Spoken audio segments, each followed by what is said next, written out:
আসসালামু আলাইকুম ওয়া রাহমাতুল্লাহি ওয়া বারাকাতুহু। দূরের এবং কাছের যে যেখান থেকে অনলাইন ক্লাস উপভোগ করছেন সবাইকে আন্তরিক সালাম। আসসালামু আলাইকুম ওয়া রাহমাতুল্লাহি ওয়া বারাকাতুহু।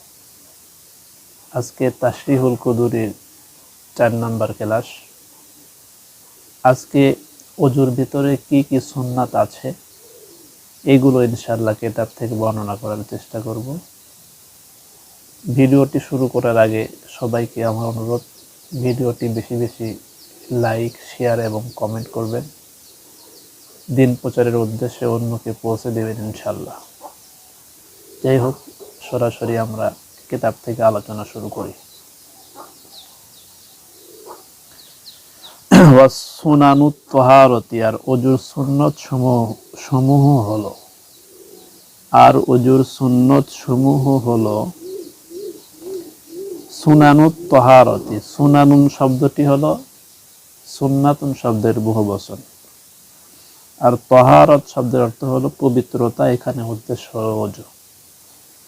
সুনানুত তাহারতি, আর ওযুর সুন্নত সমূহ হলো গসলুল ইয়াদাইনি, উভয় হাত ধৌত করা। ইয়াদাইনি ইয়াদুনের বহুবচন, গসলুল ইয়াদাইনি উভয় হাত ধৌত করা, সালাসান 3 বার। কখন এটা? ক্বাবলা ইদখালিহিমাল ইনাআ, 2 হাত পানির পাত্রে প্রবেশ করানোর পূর্বে। ইনাআন শব্দের অর্থ হলো, ইনাউন মানে হলো পাত্র, আর ক্বাবলা মানে পূর্বে, আর ইদখালিহিমা, হিমার মারজা হচ্ছে ওই ইয়াদাইনির উভয় হাতের দিকে। আর দুখুলু শব্দের অর্থ দাখলা ইয়াদখুলু থেকে ইদখালিহিমা এসেছে। তাহলে সালাসান ক্বাবলা ইদখালিহিমাল ইনাআ, উভয় হাত পাত্রে প্রবেশ করার পূর্বে। ইদাস্তাইকাযাল মুতাওয়াজ্জি, ইদা মানে যখন ওযুকারী ব্যক্তি জাগ্রত হয়। ইদাস্তাইকাযাল মুতাওয়াজ্জি, যখন ওযুকারী ব্যক্তি জাগ্রত হয়। মিন নাওমিহি, তার ঘুম হতে।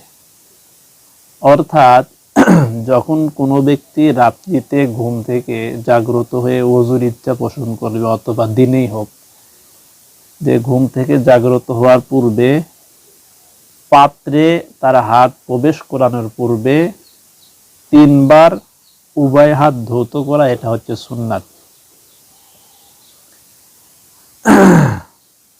আচ্ছা, ইদাস্তাইকাযাল মুতাওয়াজ্জি, ইদা মানে যখন, ইস্তাইকাযা মানে যখন জাগ্রত হবে, মুতাওয়াজ্জি মানে ওযুকারী ব্যক্তি। মিন নাওমিহি, মিন মানে হতে, নাউন মানে ঘুম, আর হা মানে তার। মিন নাওমিহি, তার ঘুম থেকে।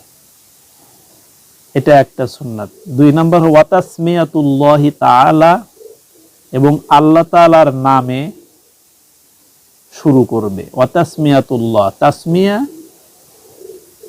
শব্দের অর্থ হলো এবং আল্লাহ তাআলার নাম নেওয়া, বিসমিল্লাহ পড়া। এর দ্বারা উদ্দেশ্য হলো বিসমিল্লাহ পড়া। এখন বিসমিল্লাহ কি পুরোটাই পড়তে হবে, নাকি বিসমিল্লাহির রহমানির রহিম পড়তে হবে, না শুধু বিসমিল্লাহ পড়তে হবে? উভয় এইটা নিয়ে মতনৈক্য রয়েছে। কেউ কেউ বলেছেন বিসমিল্লাহির রহমানির রহিম পড়তে হবে, আবার কেউ বলেছে শুধু বিসমিল্লাহ পড়লেই আদায় হয়ে যাবে। কোন মতে বিসমিল্লাহির রহমানির রহিম পাঠ করা উল্লেখ রয়েছে, আবার কোন মতে কেবল বিসমিল্লাহ শব্দ সহযোগে ওযু আরম্ভ করার উল্লেখ পাওয়া যায়। আমরা যাদের মুখস্থ আছে ইনশাআল্লাহ পুরো বিসমিল্লাহই বলবো, আর যদি মুখস্থ না থাকে তাহলে আমরা তো বিসমিল্লাহ পড়ে ওযু করা শুরু করে দেব। ফি ইবতিদাইল ওযুই, ওযু করার শুরুতে। তাহলে ওযু করার শুরুতে বিসমিল্লাহ পড়তে হবে। এরপরে ওয়াসিওয়াকি, মেসওয়াক করতে হবে। মেসওয়াক করা এটা হুজুর সাল্লাল্লাহু আলাইহি ওয়াসাল্লামের সুন্নাত। তাহলে মেসওয়াক করা সুন্নাতে মুআক্কাদা, কুলি করার সময় মেসওয়াক করা উচিত। হেদায়েত গ্রন্থকারের মতে মেসওয়াক করা মুস্তাহাব। মেসওয়াক করার নিয়ম, মেসওয়াক করতে হবে দাঁতের ডানে বামে, উপর নিচে মেসওয়াক করা সুন্নতের পরিপন্থী। জিহ্বা মেসওয়াক করতে হবে এবং জিহ্বা মেসওয়াক করতে হবে উপর নিচে, অর্থাৎ লম্বা ভাবে, পাশাপাশি জিহ্বা মেসওয়াক করবে না। মেসওয়াক নামাজের সুন্নাত না ওযুর সুন্নাত? ইমাম শাফি রহমতুল্লাহ আলাইহির মতে মেসওয়াক নামাজের সুন্নাত। তার দলিল হলো লাউলা আন আশুক্কা আলা উম্মতি লা আমারতুহুম বিতাখিরিল ইশাই ইলা থুলুসিল লাইলি ওয়াস সিওয়াকি ইনদা কুল্লি সালাতিন। ইমাম শাফি রহমতুল্লাহের মতে ইনদা কুল্লি সালাতিন দ্বারা এখানে নামাজের সুন্নাত বোঝানো হয়েছে। হানাফি মাযহাবের মতে মেসওয়াক ওযুর সুন্নাত, নামাজের নয়। তার দলিলও উপরোক্ত হাদিস। তার মতে ইনদা কুল্লি সালাতিন অর্থ ইনদা উযুইহা। উপরোক্ত মতভেদের ফল কথা হলো, কোনো ব্যক্তি যদি আসর নামাজের জন্য ওযু করে অতঃপর একই ওযুতে মাগরিব ও এশার নামাজ আদায় করে, তবে ইমাম শাফি রহমতুল্লাহের মতে কেবল আসর নামাজের মেসওয়াকের সুন্নাত আদায় হবে, অন্যান্য নামাজ মেসওয়াকের সুন্নাত ব্যতি রেখে আদায় হয়েছে। হানাফি মাযহাবের মতে সবকটি নামাজই মেসওয়াকের সুন্নাত সহকারে আদায় হয়েছে। নতুন করে প্রত্যেক নামাজের পূর্বে মেসওয়াক করা জরুরি নয়। তাহলে ইমাম শাফি রহমতুল্লাহ আলাইহি বলতেছেন যে যদি কোনো ব্যক্তি কোনো এক ওয়াক্ত নামাজের আগে, যেমন আসরের নামাজের আগে মেসওয়াক করে, এটা দিয়ে সে মাগরিবের এশার নামাজ পড়েছে, তাহলে যেহেতু আসরের নামাজের আগে মেসওয়াক করেছে, শুধুমাত্র আসর নামাজের নেকি তার আমলনামায় মেসওয়াক করে ওযু করলে যেই নেকি হয়, মেসওয়াক করে নামাজ পড়লে যেই নেকি হয়, সেই নেকি তার আমলনামায় লিখে দেওয়া হবে, শুধুমাত্র আসর নামাজের, যেহেতু সে আসরের নামাজের আগে মেসওয়াক করেছে ওযুর সময়। তো ইমাম হানাফি রহমতুল্লাহ আলাইহি বলতেছেন না, সে মেসওয়াক করে ওযু করার পরে নামাজ আদায়, যে কয় ওয়াক্ত নামাজ পড়ুক না কেন, প্রত্যেক ওয়াক্ত মেসওয়াক করে ওযু মেসওয়াক করে নামাজ পড়ার নেকি তার আমলনামায় লিখে দেওয়া হবে। এর ফলে ওয়াল মাজমাজাতু কুলি করা, ওয়াল ইস্তিনশাকু মানে হলো নাকে পানি দেওয়া, ওয়া মাসহুল উজনাইনি এবং উভয় কান মাসে করা, ওয়া তাখলিলুল লিহিয়াতি ওয়াল আসাবি দাড়ি ও আঙ্গুলগুলো খিলাল করা। দাড়িগুলো এঙ্কা করে এইরকম করে খিলাল করতে হবে, আর আঙ্গুল এভাবে খিলাল করতে হবে, আঙ্গুলগুলো খিলাল করা,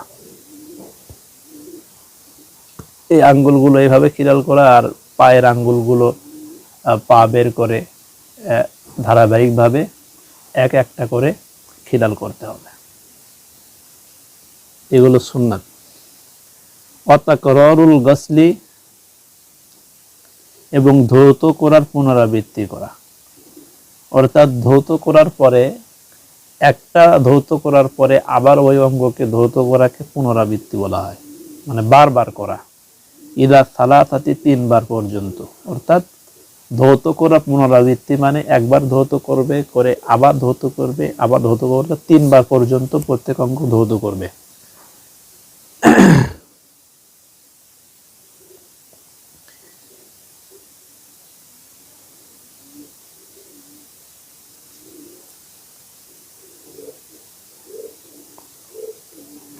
ইনশাআল্লাহ আগামীকাল থেকে আগামী পর্বে আমরা ওযুর মুস্তাহাব নিয়ে আলোচনা করব। তার আগে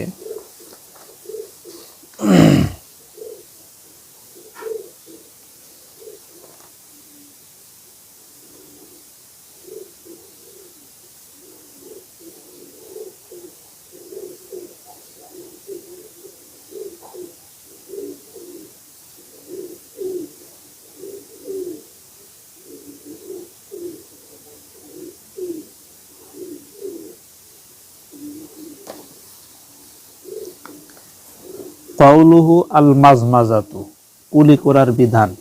কুলি কিভাবে করতে হবে, মন্তকর রহমতুল্লাহ আলাইহি কথা বর্ণনা করতেছেন। হানাফি মাযহাবের মতে কুলি করা সুন্নাতে মুআক্কাদা। 3 বার মুখে পানি দিয়ে গড়গড়ার সঙ্গে কুলি করবে।